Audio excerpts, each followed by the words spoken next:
দ্বিতীয় বিশ্বযুদ্ধের সময় একটি যুদ্ধবিমান সাহারা মরুভূমিতে ভেঙে পড়ে। পাইলট প্রাণে বেঁচে যায়, কিন্তু চারিদিকে শুধু ধুধু বালির সমুদ্র আর চোখ ঝলসানো রোদ। খাবার নেই, পানি নেই, কেবল এক বোতল পানি আর কিছু শুকনো বিস্কুট।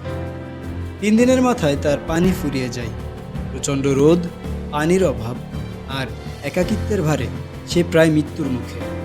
ঠিক তখনই তার মনে পড়ে, পাইলট হওয়ার আগে সে ছিল একজন শিল্পী। পকেটে ছিল একটি পেন্সিল আর ভাঙা চশমা। মরুভূমির বালির উপর সে আঁকতে শুরু করে।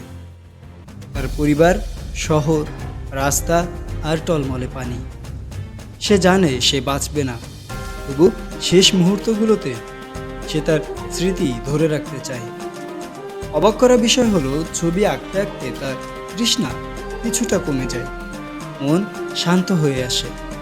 সে ভাবল, আমি এখনো বেঁচে আছি, স্বপ্ন দেখতে পারি, মানে এখনো হার মানিনি। 8ম দিনে একটি ফরাসি উদ্ধারকারী দল তাকে খুঁজে পায়।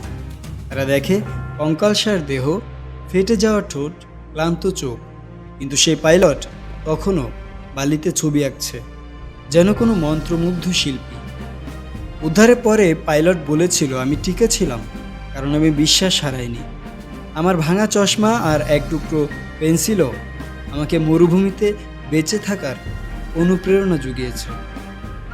জীবন অনেক কিছু কেড়ে নিতে পারে, কিন্তু আপনার বিশ্বাস কেড়ে নিতে পারে না।